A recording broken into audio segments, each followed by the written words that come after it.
السلام علیکم دوستو، میرا نام ہے اسامہ رشید اور آپ لوگ دیکھ رہے ہیں یوٹیوب چینل انفوٹیک ہب۔ ابراہہ کون تھا؟ یہ شخص خانہ کعبہ کو کیوں تباہ کرنا چاہتا تھا؟ اس بارے میں آج ہم بات کرتے ہیں۔ شروعات کچھ اس طرح ہوتی ہے کہ ابراہہ رومن امپائر کے چھوٹے سے شہر کے ایک بزنس مین کا غلام تھا۔ دراصل یمن میں یہودیوں کی حکومت تھی اور حبشہ میں عیسائیوں کی۔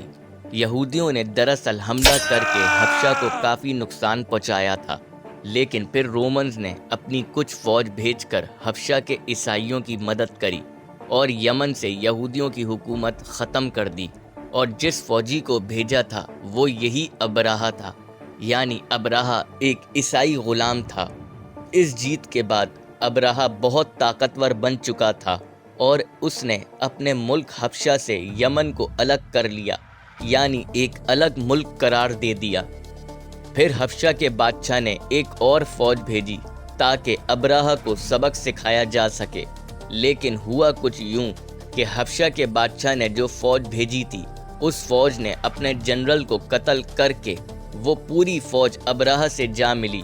اس طرح ابراہہ ایک طاقتور بادشاہ بن گیا۔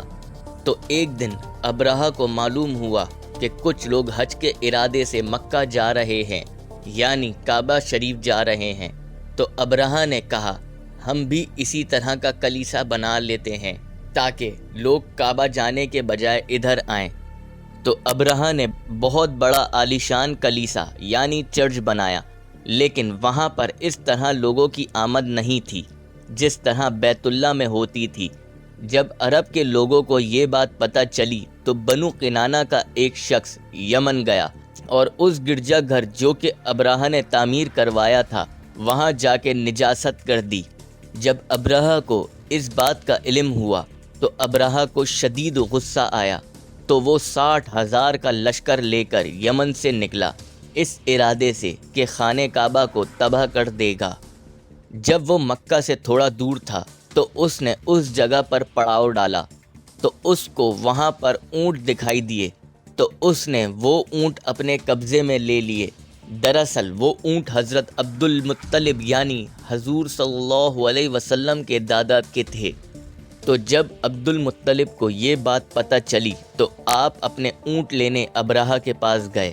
جب ابراہہ نے آپ کو دیکھا تو تعظیماً اٹھ کھڑا ہوا، کیونکہ آپ مکہ کے سردار اور خانہ کعبہ کے متولی تھے۔ ابراہہ اس غرور اور گھمنڈ میں تھا کہ آج عبد المطلب جب مجھ سے کعبہ پر نہ حملہ کرنے کی درخواست کریں گے تو میں بہت ساری شرطیں رکھوں گا، لیکن ایسا نہ ہوا۔ عبد المطلب نے ابراہہ سے کہا آپ نے جو اونٹ اپنے قبضے میں لیے ہیں وہ میرے ہیں، تو مجھے وہ آپ واپسی کر دیں۔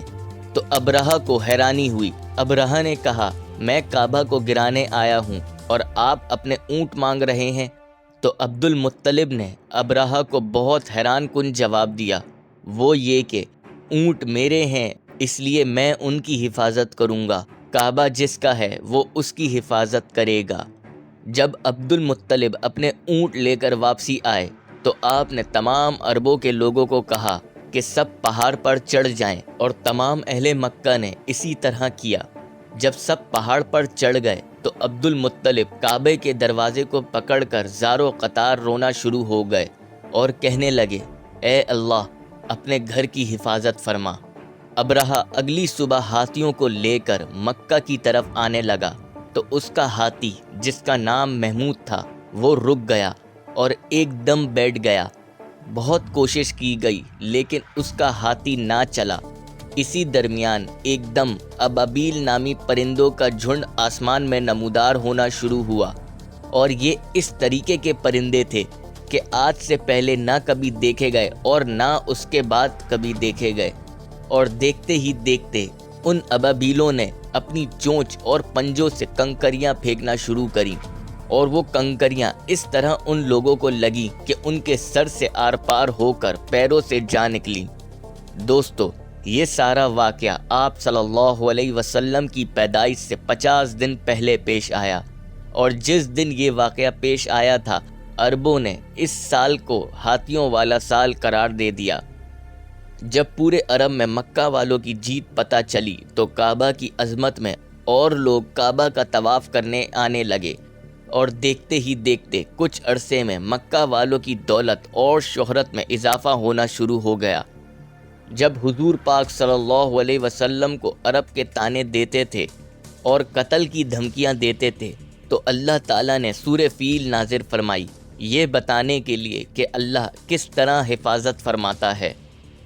دوستو، اگر آپ لوگوں کو ہماری یہ ویڈیو اور انفارمیشن پسند آئی ہو تو لازمی ہمارے چینل کو سبسکرائب کر دیں۔ ابھی کے لیے ہمیں دیں اجازت، اپنا بہت خیال رکھیے گا۔ اللہ حافظ۔